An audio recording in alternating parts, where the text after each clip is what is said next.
ஓம் ஸ்ரீராம ராம ராமேதி ரமே ராமே மனோரமே சகசிரநாம தத்துல்யம் ஸ்ரீராம நாம வராணனே. உலகம் யாவையும் தாமுழா வாக்கலும் நிலைபெறுத்தலும் நீக்கலும் நீங்களா அழகிலா விளையாட்டுடையார் அவர் தலைவர் அன்னவர் கேசரன் நாங்களே. எத்திர எத்திர ரகுநாத கீர்த்தனம் தத்திர தத்திர கிருத்தமாஸ்தகாஞ்சலிம் வாஷ்பவாரி பரிபூர்ணலோச்சனம் மாருதிம் நமது ராட்சசாந்தகம். அஞ்சிலே ஒன்று பெற்றான் அஞ்சிலே ஒன்றை தாவி அஞ்சிலே ஒன்று ஆறாக ஆரியர்க்காக ஏகி அஞ்சிலே ஒன்று பெற்ற அணங்கை கண்டு அயலாரூரில் அஞ்சிலே ஒன்றை வைத்தான் அவன் எம்மை அழித்துக் காப்பான். இன்னைக்கு நம்ம கம்பராமாயணத்தில் பாலகாண்டத்தில் அரசியல் படலத்தில் 4வது பாட்டு பார்க்க போகிறோம்.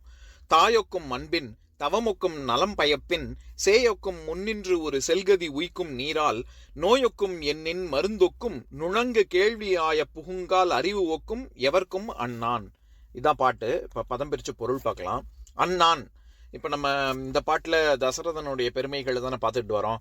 அண்ணான் அப்படின்னா இந்த மன்னனான இந்த தசரதன் எவர்க்கும் தனது ஆட்சிக்கு அடங்கிய குடிமக்கள் எவர்க்கும் அன்பின் தாய் ஒக்கும், அன்பு செலுத்துவதில் பெற்ற தாயை ஒப்பானவன், பெற்ற தாய்க்கு சமமானவன்.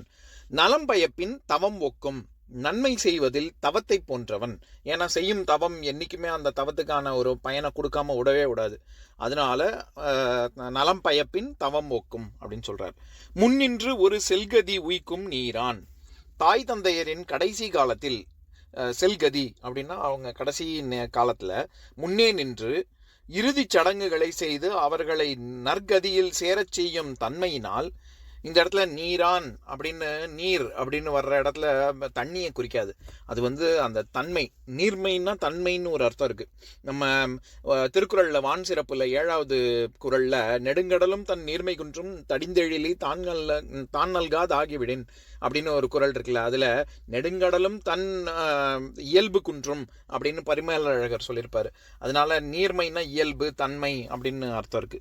அதே அர்த்தத்துல இந்த முன்னின்று ஒரு செல்கதி உய்க்கும் நீரான் அப்படின்னா அந்த மாதிரி நற்கதியில் சேரச் செய்யும் தன்மையால் அப்படின்னு அர்த்தம் பண்ணிக்கணும். சேய் ஒக்கும், அவர்கள் பெற்ற மகனை ஒத்திருப்பான். நோய் ஒக்கும் எண்ணின், குடிமக்களுக்கு நோய் வருமாயின் மருந்தோக்கும், அதை போக்கி குணப்படுத்தும் மருந்து போன்றவன் அவன். நுணங்கு கேள்வி ஆய புகுந்தால், நுணங்கு அப்படின்னா ரொம்ப நுணுக்கமான அப்படின்னு அர்த்தம். நுணுக்கமான கல்வித்துறைகளை ஆராய புகும்போது அறிவு ஒக்கும், நுட்பமான பொருளை காணும் அறிவினையும் ஒத்திருப்பான் அப்படின்னு சொல்றாரு. இப்ப நம்ம இந்த பாட்டில் இருக்கக்கூடிய நயங்களை பார்க்கலாம். இந்த பாட்டின் மூலமா கம்பர் சொல்ல வர்ற கருத்து என்ன? அதாவது தசரதன் அவனுடைய குடிமக்களை ஒரு தாய் போல் அன்புடையவனாக இருந்தான், அப்படி பார்த்துக்கிட்டான். அதே மாதிரி அவர்களுக்கு நன்மை புரிவதில் தவம் போன்றவன், அவர்களை நற்கதி அடைய செய்வதில் செய் போன்றவன், நோயுறும் காலத்துல அவன் மருந்து போன்றவன், ஆராய்ச்சிக்கு உதவும் அறிவு போன்றவன் அப்படின்னு அவனுடைய பண்புகள் எல்லாத்தையும் சிறப்பிச்சு சொல்றாரு. நற்கதி அடைவதில் சேயானவன் அப்படிங்கிறது இனிமே நம்ம வரும் கதைகளில் பார்க்க போகிறோம். அதாவது குருகுமாரனான ஸ்ரவணனுக்கு அவனுடைய பெற்றோர்களுக்கு இறுதி சடங்கு தசரதன் தான் செய்வான். அதனால அதை இங்கே முன்னாடியே சொல்கிறாரு. அந்த மாதிரியே எல்லாருக்குமே சேயாக அவன் இருப்பான் அப்படின்னு எல்லா இடத்துலையுமே சிறப்பித்து சொல்கிறது. அதே மாதிரி அறிவாகவும் இருப்பான். எந்த இடத்துல நுணங்கு கேள்வி ஆய புகுங்கால் அப்படின்னா நுணுக்கமான கல்வித்துறைகள் ஆராயப்படும் பொழுது அறிவு போன்றவன் அப்படின்னு சொல்றோம்ல. இந்த இடத்துல அறிவுங்கிறது அந்த இடத்துல அறிவுடையவர்களை குறிக்க வர்றதுனால அறிவுன்னு சொல்றது. அறிவுனா ஆக்சுவலா அறிவு கிடையாது, வேற ஒன்றாக ஆகி வர்றது. அதனால இது ஆகு பெயர். அதுலேயுமே பண்பாகு பெயர். நான் ஏற்கனவே சொல்லியிருக்கேன்னா என்னன்னு தெரியல. இந்த நெல் அறுத்தான் அப்படின்னு சொன்னா உண்மையாவே நெல் அறுக்கல, அங்க அறுக்கப்பட்டது கதிர் தான். அதனால நெல்லுங்கிறது கதிராக ஆகி வர்றதுனால அது ஆகு பெயர். அந்த மாதிரி ஆகு பெயர்ல பொருள் மொத்தம் 19 விதமான ஆகு பெயர் இருக்கு. பொருள், சினை, காலம், இடம், பண்பு, தொழில், அளவை ஆகு பெயர்லயே எண்ணல், எடுத்தல், முகத்தல், நீட்டல், அதை தவிர சொல்லாகு பெயர், காரியம், கருத்து, உவமை, அடையடுத்தாகு பெயர், தானியாகு பெயர்.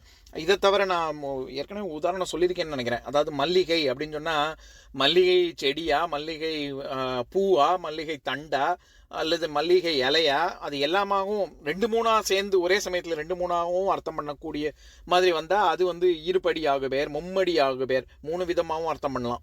அந்த மாதிரிலாம். அடுத்தது கருவி ஆகுபெயர். இந்த மாதிரி 19 விதமான ஆகுபெயர் இருக்கு. இதுல பண்பாகு பெயர் தான் இப்ப நம்ம பார்க்கறது. இந்த அறிவுன்ற சொல்லு அறிவுடையவர்களை தானே குறிக்குது, அவர்களுடைய குணமான அறிவை குறிச்சு வருது. அது இப்போ உதாரணத்துக்கு சொல்லணும்னா, வீட்டுக்கு வெள்ளை அடிச்சான் அப்படின்னு சொல்றாங்க. அப்போ வெள்ளைங்கிறது நிறம்.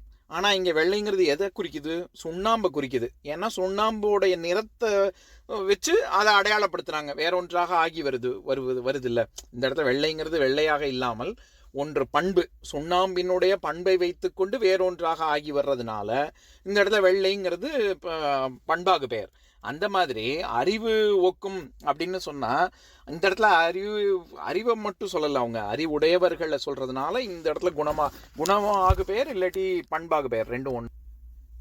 அதே மாதிரி அன்பில் தாய் ஒக்கும் அப்படின்னா, அன்பு செலுத்துவதில் தாய் போன்றவன் அப்படின்னா, மாணிக்கவாசகர் அவருடைய திருவாசகத்தில் ரொம்ப பிரசித்தி பெற்ற பாடல், பால் நினைந்தூட்டும் தாயினும் சாலப்பறிந்து நீ பாவியனுடைய ஊனினை உருக்கி உள்ளொளி பெருக்கி உலப்பிலா ஆனந்தமாய தேனினை சொரிந்து புறம்புறம் திரிந்த செல்வமே சிவபெருமானே யான் உன்னை தொடர்ந்து சிக்கன பிடித்தேன் எங்கெழுந்தருளுவது இனியே அப்படிங்கிற பாட்டில் பால் நினைந்தூட்டும் தாயினும் சாலப்பறிந்து அப்படின்னு சொல்லியிருப்பாங்களா. அந்த இடத்துல நான் ஏற்கனவே நிறைய இடத்துல சொல்றது தான், அதாவது அன்புக்கும் அருளுக்கும் உள்ள முக்கியமான வித்தியாசம் என்ன, நான் என் பிள்ளை மேல பாசத்தை பொழிஞ்சேன்னா அது அன்பு, என் பிள்ளை மாதிரியே எல்லாரோட பிள்ளைகளையுமே நினைச்சேன்னா அது அருள். அந்த மாதிரி அப்பேற்பட்ட இறை அருளையே மாணிக்கவாசகர் என்ன சொல்றாரு, இறையன்பு தாயன்பு மாதிரி, தாயன்பினும் அது சாலப்பறிந்து அப்படின்னு சொல்ற இடத்துல தாய் அன்பு அவர் மட்டமா சொல்லலை. அவர் அந்த இடத்துல இப்போ உதாரணத்துக்கு சொல்லணும்னா, பிரதமரும் வந்தார், என்னுடைய விழாவிற்கு பிரதமரும் வந்தார்னா, சரி ஒரு 4-5 பேர் வந்தாங்க, அதோட பிரதமரும் வந்தார்னு சர்வசாதாரணம் அந்த இடத்துல பிரதமருங்கிறதுக்கு நான் முக்கியத்துவம் கொடுக்குறேன், அதனுடைய சிறப்பை வெளிவருதில்ல. அதனால அப்படிங்கிற இடைச்சொல்லுக்கு 8 விதமான பொருள் இருக்கு. எதிர்மறையில் வரும் சிறப்பு, ஐயம், எச்சம், முற்று, எண், தெரிநிலை, ஆக்கம், அந்த மாதிரி 8 விதமாக இருக்கு. அந்த மாதிரி தாயினும் சால பறிந்து அப்படின்னா அங்கே தாய் அன்பை சிறப்பிச்சு சொல்கிறாரு. இப்போ உதாரணத்துக்கு நாள் தவறினாலும் நான் நாக்கு தவற மாட்டேன் அப்படின்னா நாள் தவறவே தவறாது. அந்த இடத்துல நாள் தவறினும் அப்படின்னு அந்த எதை குறிக்குது? எதிர்மறையை குறிக்குது. அப்படி நடக்கவே நடக்காது, அது அந்த எதிர்மறையை குறிக்குது இல்லை. அந்த மாதிரி சிறப்பு உண்மையில் அதையே இழிவாகவும் சொல்லலாம். நீ வடிக்கிற சோறை நாயும் திங்காது அப்படின்ற இடத்துல நாயும் அப்படின்னா அது இழிவாக சொல்கிறோம். நீ அந்த அளவுக்கு இருக்குது, ரொம்ப மோசமாக இருக்குது அப்படின்னு சொல்கிற இடத்துக்கும் வரும். அதே மாதிரி ஐயப்பாட்டு, 10,000 8,000 கிடைக்கும் அப்படின்னா 10 8 ஏதோ ஒன்று கிடைக்கும், எனக்கு சந்தேகமாக இருக்குது, எவ்வளோ கிடைக்கும்னு எனக்கு தெரியாதுன்னு அர்த்தம். அந்த இடத்துல ஐயப்பாட்டை குறிக்கும். எச்ச உண்மையாகவும் வரும், அதாவது ராமனும் வருந்தினான் அப்படின்னா லக்ஷ்மணன் வருந்தினான்னு சொல்லாமல் சொல்கிறாரு. ஏன்னா பொதுவாகவே லக்ஷ்மணன் என்ன பண்ணுவான், காட்டுக்கு போகும்போது ஏதாவது ராமனுக்கு ஆபத்துன்னா நான் முதல்ல மடிஞ்சாலும் எனக்கு கவலை இல்லை, முதல்ல என்னை தாண்டி தான் நீ ராமன்ட்டே போகணுங்கிற மாதிரி அவன் விரதம் மேற்கொண்டு இருப்பான்ல. அப்போ ராமனும் வருந்தினான்னா என்ன அர்த்தம்? லக்ஷ்மணன் ஏற்கனவே வருந்திட்டான்னு அர்த்தம். இது இறந்த காலத்தை தழுவி சொல்றதுனால இது இறந்தது தழிய எச்ச உண்மை. அதே மாதிரி முற்று உண்மையும் இருக்கு. இப்போ எல்லோரும் வந்தனர், அந்த இடத்துல எல்லோரும் அப்படின்ற எல்லாரும் யாரையும் விட்டு பாக்கி இல்லை அப்படின்னு அர்த்தம். இப்போ மூவேந்தரும் படையெடுத்தனர் அப்படின்னா மொத்தம் சேர சோழ பாண்டியர்கள் 3 பேர் தானே தமிழகத்தை ஆண்டது. அதனால மூவேந்தர், 4வது வேந்தர்லாம் ஒருத்தர் கிடையாது இல்லை. அந்த இடத்துல எல்லாருமே அப்படின்ற பொருள் தானே வருது. அந்த மாதிரி எண்ணுமை இருக்கு. இப்போ நிலமும் நீரும் தீயும் வழியும் வெளியும் பூதங்கள் 5 என்று சொல்ற பூதங்கள் 5 அப்படின்னா 5ஐயும் லிஸ்ட் பண்றோம்ல வரிசையா அடுத்தடுத்து. அதனால எண்ணி சொல்வதனால் எண்ணுமை. தெரிநிலைனா ஆணும் இல்லை பெண்ணும் இல்லை அப்படின்னா அர்த்தநாரின்னு அர்த்தம். அப்போ ஆணும் இல்லை பெண்ணும் இல்லைன்னு அந்த இடத்துல ஆணும் பெண்ணும் அப்படின்னு வர்றவும் எதை தெரியப்படுத்துகிறது? அர்த்தநாரி அப்படிங்கிறத தெரியப்படுத்துது. அந்த மாதிரி தெரிநிலை. இறுதியாக ஆக்கம் அப்படின்னா தஞ்சாவூர் நகரும் ஆனது அப்படின்னா அது ஊராகத்தான் இருந்தது, இப்போ பெரும் நகராக ஆகிவிட்டது அப்படின்ற ஆக்கத்தை குறிக்குது. எதுக்கு இதை சொல்ல வரேன், இந்த மாதிரி எந்த உண்மை வருதுன்னு நம்ம பார்த்து படிக்கிறது ரொம்ப முக்கியம். இப்போ பால் நினைந்தூட்டும் தாயினும் சால பறிந்துன்னா அங்கே திருநாவுக்கரசர் தாய் என்பை மட்டமாக சொல்லலை, அங்கே உயர்வை குறிக்கிறதுக்காக உண்மை தொகை வருது. அந்த உண்மை தொகை இல்லை, தொக்கி வரல, மறைந்து வரல, அந்த இடத்துல உம்முங்கிற இடைச்சொல் வருது. இப்போ உதாரணத்துக்கு சொல்லணும்னா தவம் அப்படிங்கிற இது புலால் உண்ணாமை அப்படிங்கிற அதிகாரத்தில் திருக்குறளில் அவிசொரிந்து 1000 வேட்டலின் ஒன்றன் உயிர் செகுத்து உண்ணாமை நன்று அப்படின்னா என்ன? ஹவிஸை வச்சு நான் 1000 வேள்வி செய்யறதை விடவும் இது புலால் உண்ணாமை சிறந்தது, அது இன்னும் நல்லது அப்படின்னு அவர் சொல்கிறாருன்னா, திராவிட கொள்கைக்காரங்கள்லாம் இந்த குறளை மேற்கோள் காமிச்சு திருவள்ளுவரே சொல்லிட்டாரு, ஹவிஸ் வச்சு வேள்வி நடத்துறதெல்லாம் தண்டம், அதனால ஒரு பிரயோஜனமும் இல்லை அப்படின்னு. அதவும் விட இது பெருசு அப்படின்னா அந்த இடத்துல அது சிறப்பு உண்மை. இதுக்காக தான் நம்ம இலக்கணம் தெரிஞ்சுக்கணும். என்னன்னா எந்த அர்த்தம் பண்ணணும் நம்ம. அப்போ இங்கே திருவள்ளுவர் வந்து ஹவிஸ் வேள்வியே நடத்த வேணாம்னு நான் சொல்கிறாரு அப்படி இல்லை. அந்த மாதிரி இங்கே நம்ம எதுக்கு இதை சொல்ல வரேன், இந்த மாதிரி பெரியவர்கள் கம்பருக்கு முன்னாடி, திருநாவுக்கரசர்லாம் கம்பருக்கு முன்னாடி வாழ்ந்தவர் தான். அப்பேற்பட்ட அறிஞர்களும் அவங்க என்ன சொல்கிறாங்க, தாயினும் சாலப்பறிந்து அப்படிங்கிறதுனால இங்கேயும் அதே மாதிரி கம்பர் வந்து அன்பின் தாய் ஒக்கும் அப்படின்னு சொல்கிறாரு. தாய் அன்பு மாதிரி அப்படின்னா அதோட பிரமாதமாக வேற ஒன்றுமே, அதுதான் உச்சபட்சம். அதனால தசரதனை போற்றுவதற்கு அவர் அந்த மாதிரி சொல்கிறாரு. இப்போ நான் பாட்டை இன்னொரு தடவை படிக்கிறேன் கேளுங்க.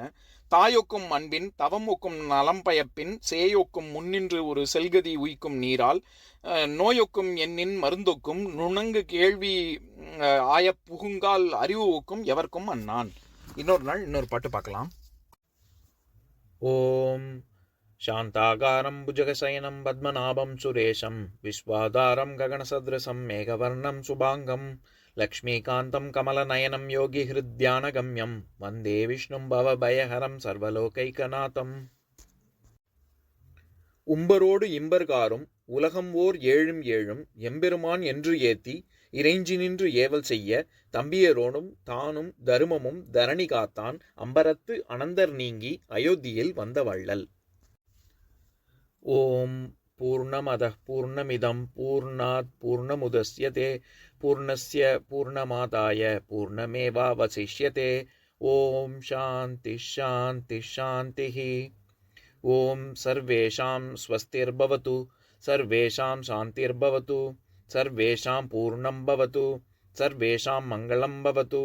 ஓம் சாந்தி சாந்தி சாந்திः. ஓம் சர்வே பவந்து சுகினः सर्वे सन्तु निरामयाः सर्वे भद्राणि पश्यन्तु मा कश्चित् दुःखभाग् भवेत्. ओम शांति शांति शांति.